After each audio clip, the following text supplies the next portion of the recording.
தனது அயராத உழைப்பினால் நடிப்புக்கு இலக்கணம் வகுத்து நடிப்பின் இமயம் என உலக புகழ் பெற்று விளங்கிய ஒரே நடிகர் சிவாஜி கணேசன் அவர்கள்.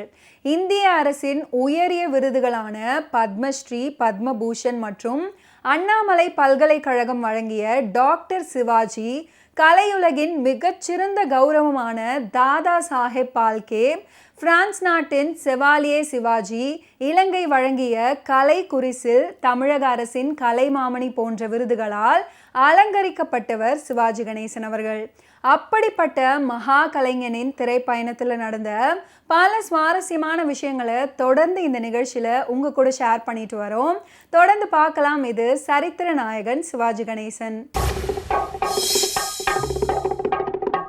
தமிழின் ட்ரெண்ட் செட்டர் படங்கள் அப்படின்னு சில படங்கள் இருக்கு. ஊர் எப்படி போகுதோ அதே வழியில நாமும் போகலாம் அப்படின்னு படம் எடுக்கிறது ஒரு வகை. அப்படின்னா வணிக ரீதியான வெற்றி தோல்வியை பற்றி பயப்படாம பரிச்சார்த்தமான முயற்சிகளை மேற்கொண்டு ட்ரெண்ட் செட் செய்யும் படங்கள் வேறொரு வகை. இரண்டாம் வகையிலான படங்கள் குறைவே அப்படின்னாலும் கால காலத்துக்கும் நின்று நிலைத்து அந்த காலத்திலேயே அப்படின்னு எந்த காலத்திலும் பேசப்படும். அப்படியான சில படங்கள் உண்டு. அந்த லிஸ்ட்ல ஒரு முக்கியமான படம் தான் அந்த நாள். கொஞ்சம் வருஷத்துக்கு முன்னாடி ஒரு விழாவில் இந்திய திரையுலகத்தோட மிக முக்கியமான இயக்குனர் மணிரத்னம் ஒரு தமிழ் இயக்குனரை பற்றி சிறப்பாக பேசினார். தமிழில் இப்போ நம்ம ரொம்ப புதுமையான கதைகளை பற்றி பேசுகிறோம். ஆனால் பல வருஷங்களுக்கு முன்னாடியே ஒரு மனுஷன் இந்த மாதிரி கதைகளை எல்லாம் யோசிக்க ஆரம்பிச்சிட்டாரு அப்படின்னு சொல்லி ஒரு கதையை சொன்னார். அந்த கதையை பல வருஷத்துக்கு முன்னாடியே ஒருத்தர் சொன்னார். அவர் தான் வீணை எஸ் பாலச்சந்தர் அப்படின்னு மணிரத்னம் அவர்கள் புகழ்ந்து பேசினார். பெர்ஸ்பெக்டிவ் அப்படின்ற ஒரே வார்த்தையை கொண்டு அப்போதைய உலக சூழ்நிலையை கதையின் கருவாக கொண்டு இயக்கப்பட்ட சிறந்த படம் தான் இந்த அந்த நாள் திரைப்படம். அட, இப்படியெல்லாம் கூட கதை சொல்ல முடியுமா அப்படின்னு வியந்த படமும் கூட. சிவாஜி 7 வாட்டி சாவாரே அந்த படம் தான் அப்படின்னு ரசிகர்கள் நினைவுபடுத்திய படம் அந்த நாள் திரைப்படம்.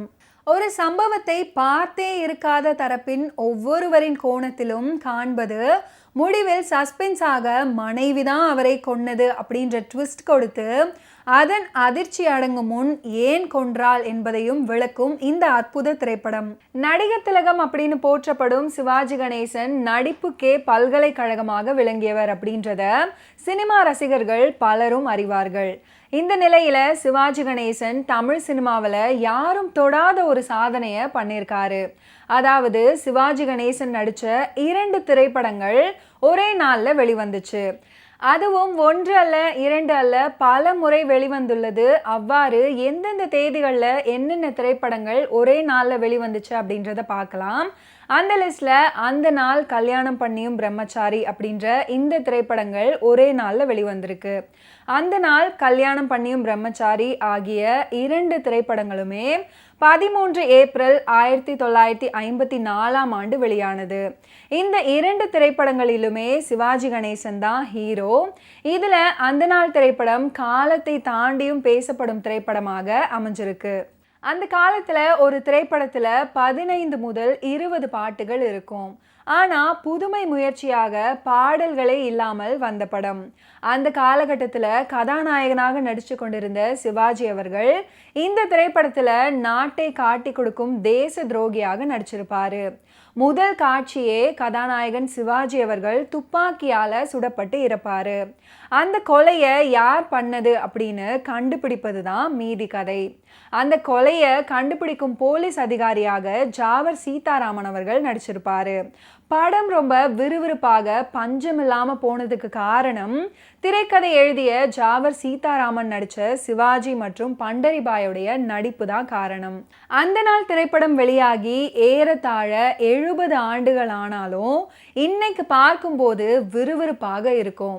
சுவாரஸ்யத்துக்கு கொஞ்சம் கூட குறையே இருக்காது. அதுக்கு ஒரு முக்கிய காரணம் வீணை எஸ் பாலச்சந்தருடைய திறமையான இயக்கம்தான். புகழ்பெற்ற ஜப்பானிய இயக்குனர் அகிரா குரோசோவாவின் ராஷோமோன் படத்தின் முறையால் கவரப்பட்டு அதை பயன்படுத்தி இருந்தாலும் அதை தமிழுக்கு ஏற்ற வகையில் செய்த பெருமை இயக்குனர் வீணை எஸ் பாலச்சந்தரையே சேரும். இந்த படம் வெளிவந்த பின் தமிழிலும் இது போல பல படங்களை பார்த்துட்டோம். இருந்தாலும் அதுக்கெல்லாம் இது ஒரு முன்னோடி அப்படின்றத மறுக்கவே முடியாது. அப்படி வந்த படங்கள்ல எல்லாம் இந்த படத்தின் சாயல் இல்லாமையும் இருக்காது. படத்துக்கு மற்றொரு பலம் ஜாவர் சீதாராமன் அவர்களுடைய கூர்மையான வசனங்களும், குறிப்பாக விடுதலை போராட்ட அரசியலில் மாணவர்கள் பங்கு பெற வேண்டுமா வேண்டாமா அப்படின்னு நாயகன் சிவாஜியும் நாயகி பண்டரிபாயும் மேடையில் பேசும் வசனங்கள் இன்றைக்கும் நடக்கும் அரசியல் போராட்டங்களுக்கும் பொருத்தமாக இருக்குது. படத்தை பார்க்காதவங்க, குறிப்பாக சினிமா துறையில் இருக்கும் இளைஞர்கள் இந்த படத்தை கண்டிப்பாக ஒரு முறையாவது பார்க்கணும் அப்படின்னே சொல்லலாம். அந்த நாள் திரைப்படம் பற்றி இந்த திரைப்படத்தில் பணியாற்றிய முக்தா ஸ்ரீனிவாசன் நிறைய தகவல்களை பதிவு பண்ணியிருக்காரு. அப்போதெல்லாம் இயக்குனர்களுக்கு மட்டுமில்ல, உதவி இயக்குனர்களுக்கு கூட போதிய மரியாதை இருந்திருக்கிறது. அந்த நாள் படத்தில் முக்தா ஸ்ரீனிவாசன் உதவி இயக்குனராக பணிபுரிஞ்சிருக்கிறாரு. ஆனால் அந்த திரைப்படத்துடைய டிஸ்கஷன் நடந்துட்டு இருக்கும்போது அவரது கருத்து கூட எல்லோராலும் ஏற்கப்பட்டுச்சு. வீணை எஸ் பாலச்சந்தர் இயக்கத்தில் அந்த நாள் படம் உருவானது.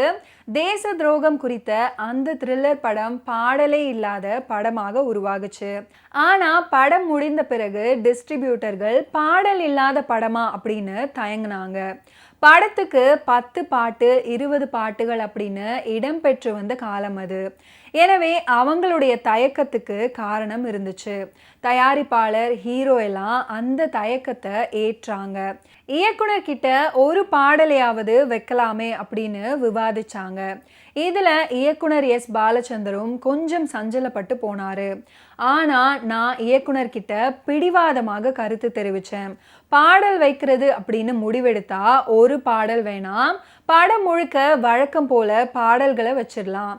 இல்லைன்னா ஒரே முடிவா பாடல் இல்லாத படமாகவே வெளியிடலாம். அதுவே நம் படத்துக்கு பெரிய விளம்பரமாக அமையும் அப்படின்னு வாதிட்டாரு முக்தா ஸ்ரீனிவாசன். என் உறுதியான கருத்தை கேட்ட இயக்குனரும் அவருடைய சஞ்சலத்திலிருந்து விடுபட்டாரு. பாடல் வேண்டவே வேண்டாம், அதுவே புதுமையாக பேசப்படும் அப்படின்னு எல்லோர்கிட்டையும் வாதிட்டு வெற்றியும் பெற்றாரு. அதனால தான் இன்னைக்கும் கூட பாடல்கள் இல்லாத முதல் படம் அப்படின்னு தமிழ் சினிமா வரலாற்றில் அந்த நாள் நிரந்தர இடத்தை பிடிச்சிருக்கிறது அப்படின்னு முக்தா ஸ்ரீனிவாசன் அவர்கள் பதிவு பண்ணியிருக்கிறாரு. ஓகே வியூவர்ஸ், இன்னைக்கு நிகழ்ச்சியில் நடிகர் திலகம் சிவாஜி கணேசன் அவர்களுடைய திரைப்பயணத்தில் நடந்த நிறைய சுவாரஸ்யமான தகவல்களை நம்ம பார்த்து தெரிஞ்சுக்கிட்டோம். தொடர்ந்து அடுத்தடுத்த எபிசோட்ஸில் சந்திப்போம். நன்றி, வணக்கம்.